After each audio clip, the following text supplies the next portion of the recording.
अच्छा, बात करते हैं भारत में जो ये लोग इस तरह के लोग जो होते हैं उनकी फंडिंग कहाँ से होती है। और केवल भारत में नहीं, बाहर भी ये एक चीज़ होती है इनके यहाँ पे, ज़कात। तो हमारे यहाँ से ही कॉन्सेप्ट बेसिकली चुराया हुआ है ये ज़कात का। सनातन धर्म में देयर इज समथिंग कॉल्ड दशमांश, या आपका 10वां हिस्सा आपकी इनकम का। तो आपके पास जो भी आपकी धन संपत्ति आप कमाते हैं, जो भी कार्य आप करते हैं, धनार्जन जितना भी होता है आपका, सनातन धर्म में कॉन्सेप्ट रहा है कि आप अपना 10वां हिस्सा जो है आपकी कमाई का, वह आप धर्म कार्यों में लगाते हैं।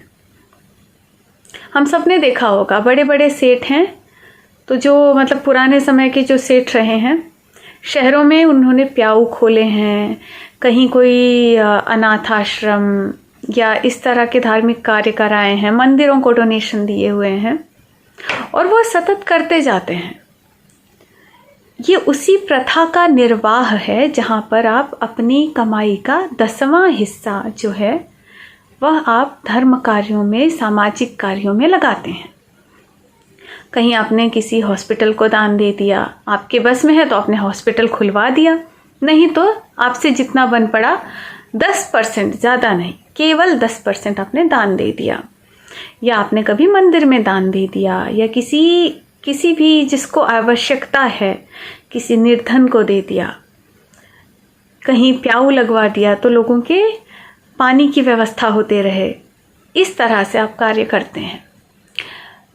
तो ये जो दशमांश का कॉन्सेप्ट है, ये इन्होंने, क्योंकि बाकी सब कुछ तो इन्होंने चुराया अलग अलग पुस्तकों से, अलग अलग रिलीजन से, दशमांश वाला कॉन्सेप्ट भी इन्होंने चुराया हमी से, सनातन से। उसको इन्होंने कन्वर्ट कर दिया ज़कात में। अब ये जो ज़कात है, इसका ये भी सेम पैटर्न पे काम करता है, वही सिद्धांत हैं जो दशमांश के हैं। पर हम हिंदुओं ने क्या किया, हम इतने लालची हो गए, हमने तो भुला दिया ये दशमांश। अब कुछ ही लोग हैं, अधिकांश लोगों को ये दशमांश क्या है इसका पता भी नहीं होगा।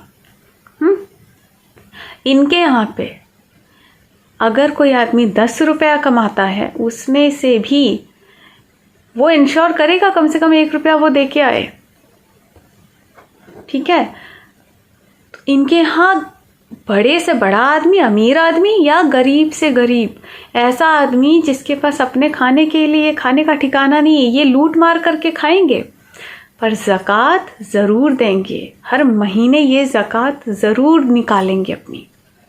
और ज़कात क्या होता है? ज़कात जाती है ऐसी इस्लामिक इंस्टीट्यूशंस को।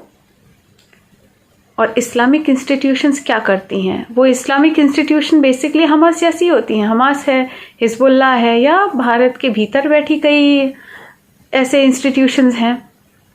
काम तो सभी का एक ही होता है, काफिरों की समाप्ति। इनका एक ही मूलभूत सिद्धांत है, और इनकी जो ज़कात जाती है उसका पूरी तरह से यही यूटिलाइजेशन होता है।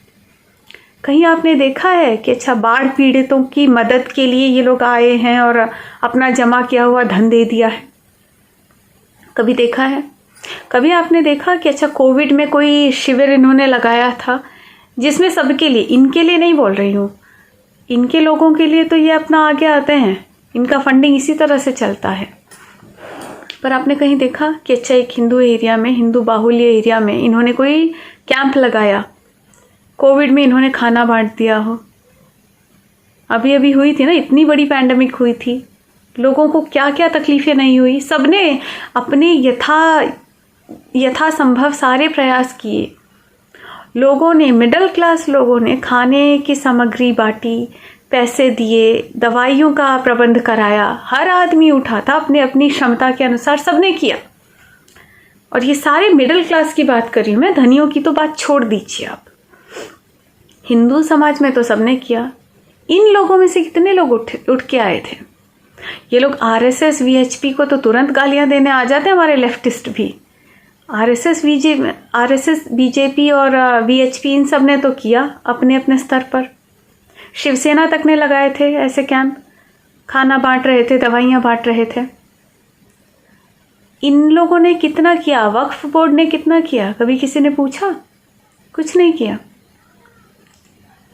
और हमारे यहाँ पे हिंदू समाज में ये कंपलसरी नहीं है कि आप मंदिर में जाएं तो आपको दान देकर ही आना है ना। ना तो हमारे यहाँ इस तरह हमको ये होना चाहिए, ये शिक्षा हमारे घर में देनी चाहिए, बहुत आवश्यक है, पर दी नहीं जाती है कि आपको कंपलसरीली आपको आपकी जो इनकम है उसका 10% आपको धर्म कार्यों में, सामाजिक कार्यों के लिए लगाना ही है।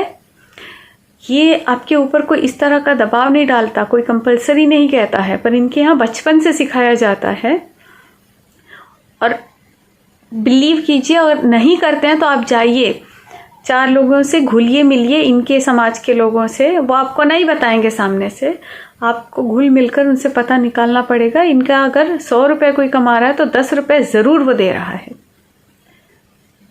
भले उसको अपनी ज़रूरतें पूरी करने के लिए उसको लूटना पड़े किसी और को, वो कर लेगा, पर 10 रुपये अपना ज़रूर निकाल के देगा वो इनके लिए ईमान का काम है।